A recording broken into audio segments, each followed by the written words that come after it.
Assalamualaikum warahmatullahi wabarakatuh, sahabat pengadaan barang dan jasa. Pada pagi hari ini kita kedatangan tamu spesial. Beliau adalah konsultan dari perencanaan pengadaan barang dan jasa dan beliau adalah kebetulan dari CV MCU Kota Malang. Oke, kita sapa beliau dahulu yuk. Assalamualaikum Pak Zaki. Waalaikumsalam. Bagaimana kabarnya hari ini? Alhamdulillah baik Bapak. Ya, hari ini kita akan berbincang terkait pengadaan barang dan jasa. Nah, di sini sahabat pengadaan pengen tahu apa sih sebenarnya proses pengadaan barang dan jasa itu? Terima kasih Pak Rifki. Mungkin yang dimaksud dengan pengadaan barang dan jasa adalah suatu rangkaian di mana kita untuk mendapatkan barang dan jasa ini dari tahapan perencanaan apa yang diinginkan, proses tahapan pelaksanaannya seperti apa, sampai ke tanda tangan pengadaan atau tanda tangan kontrak untuk pengadaan barang dan jasanya, seperti itu. Apa sih tujuan kita melaksanakan proses pengadaan barang dan jasa itu? Yang pertama mungkin lebih dengan adanya proses pengadaan barang jasa ini, kita mendapatkan barang jasa yang lebih kualitasnya terjaga, terjamin, yang tentunya juga lebih ke akuntabilitasnya, transparansinya, dan penggunaan efektif dan efisien terhadap waktu dan biayanya Bapak, seperti itu. Mulai tahap perencanaan, kemudian ada persiapan dan pelaksanaan pengadaan barang dan jasa dengan metode penyedia. Itu Baik, gimana? Untuk perencanaan sendiri, itu kan kita merencanakan pengadaan barang dan jasa seperti apa. Yang kedua adalah menjadwalkan tahapannya seperti apa. Itu proses perencanaannya. Terus proses persiapannya. Proses persiapan di sini kita melakukan pengumuman bahwasanya kita ada pengadaan barang dan jasa. Setelah itu kita evaluasi lagi, itu untuk tahapan pelaksanaannya. Tahapan persiapan, persiapan ya Bapak ya, persiapan. Terus pelaksanaannya itu mungkin setelah kita mendapatkan SPK-nya, kita melakukan tandangan kontrak seperti itu, sampai ke pelaksanaan kegiatannya, dan yang terakhir itu setelah kegiatan ini selesai, kita menyerahkan produknya seperti itu. Produknya itu diserahkan ke siapa? Ke pejabatnya atau? Nantinya kita serahkan ke pejabatnya, nantinya kita terima kayak surat serah terima bahwasanya kegiatan ini sudah selesai. Berarti pekerjaan dianggap selesai itu kita telah melalui dari tahapan perencanaan sampai memperoleh surat surat penerimaan, bukti penerimaan bahwa pekerjaan yang kita lakukan itu sudah selesai. Surat serah terima. Surat terima ya istilahnya seperti itu.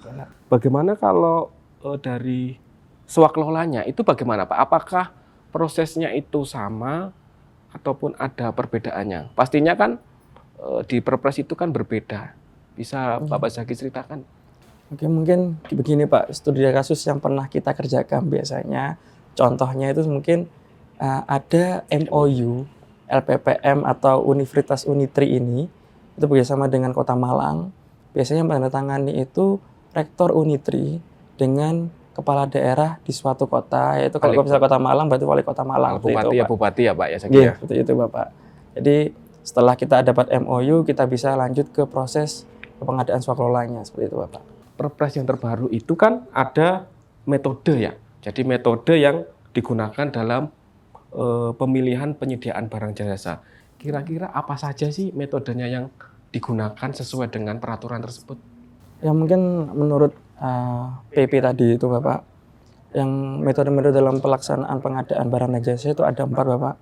Yang pertama, pengadaan barang jasa penunjukan langsung, terus pengadaan langsung, ada yang tender atau lelang, dan swakelola bentuknya Bapak, seperti itu.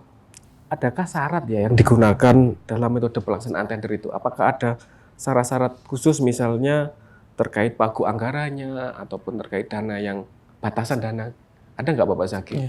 Mungkin untuk persyaratan metode-metode tadi itu Pak, kita lihat dari nilai HPS-nya Bapak, terus kompleksibilitasnya tenaga ahlinya, apakah membutuhkan tenaga ahli khusus seperti itu.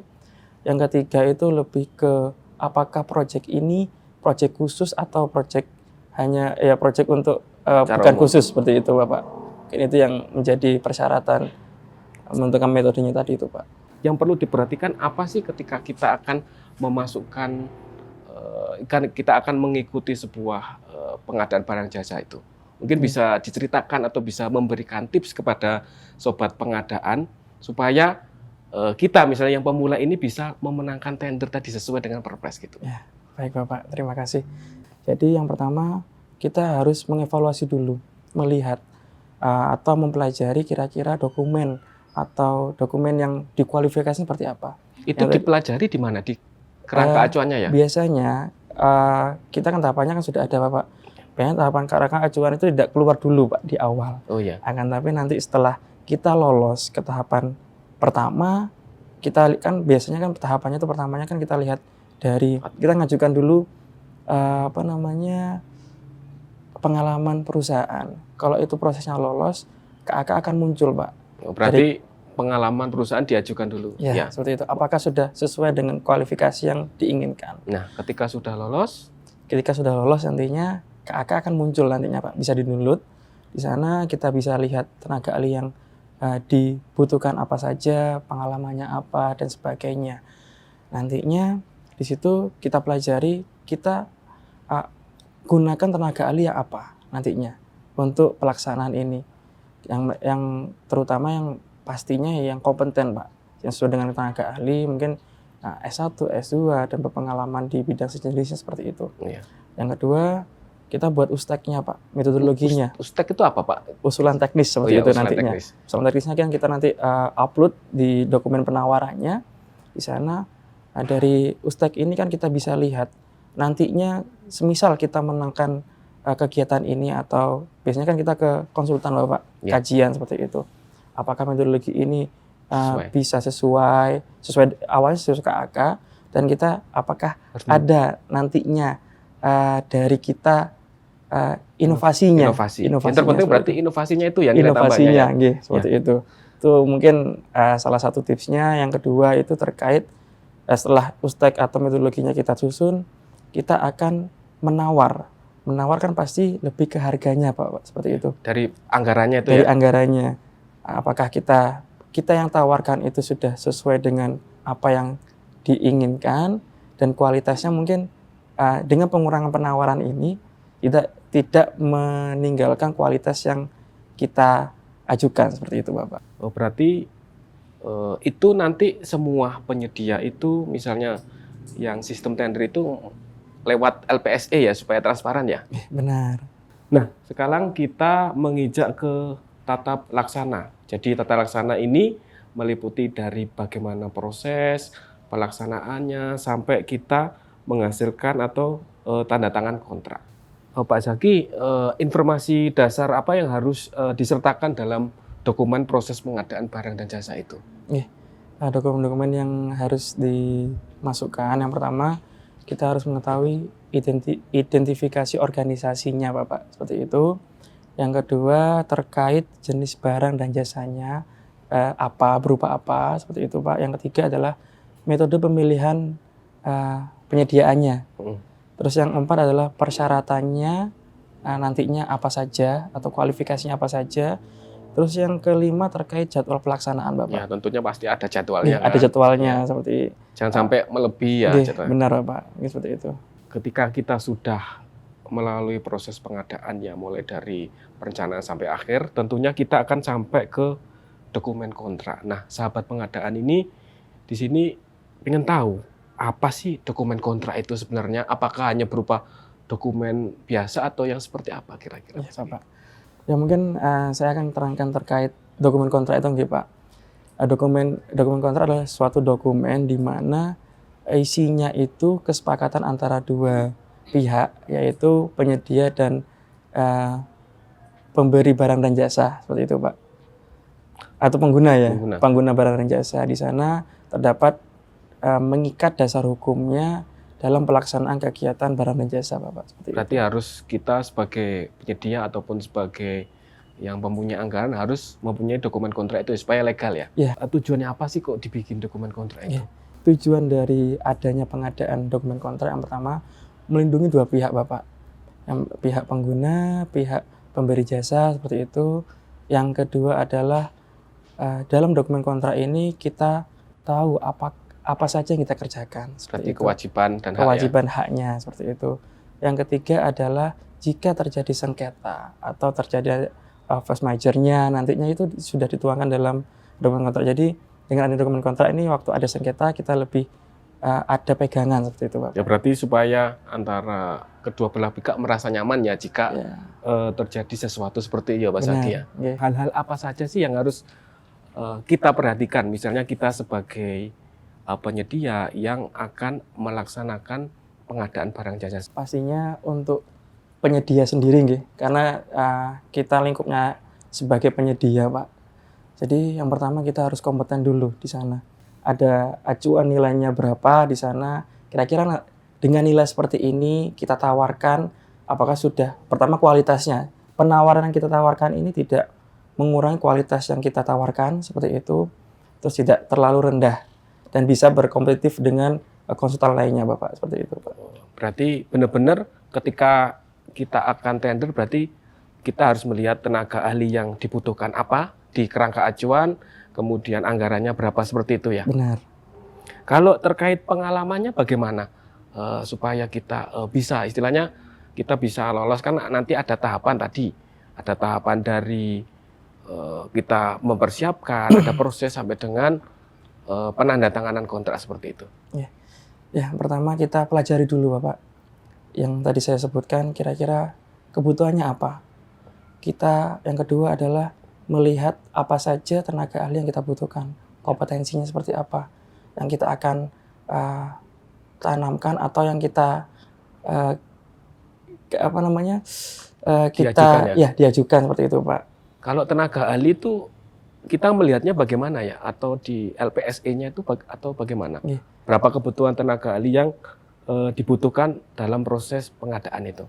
Pastinya di LPSE sudah muncul, Bapak, kebutuhannya seperti apa, biasanya tenaga ahli apa, pengalamannya berapa, dan kualifikasinya dia pernah mengerjakan di mana saja atau kegiatan apa saja. Berarti itu, Pak. Itu termasuk pengalaman perusahaan ya? Yeah. Berarti juga diperhitungkan ya, Bapak?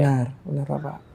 Dalam pengadaan barang dan jasa itu kan ada pelaku-pelakunya. Nah itu siapa saja, Pak Zaki? Mungkin pelaku dalam pengadaan barang jasa yang pertama pastinya pemerintah. Yang kedua adalah penyedia barang dan jasa. Yang ketiga adalah pembuat komitmennya. Yang ketiga adalah tim pengadaan barang dan jasa, dan peserta pengadaan barang jasa. Peserta itu penyedianya sendiri ya?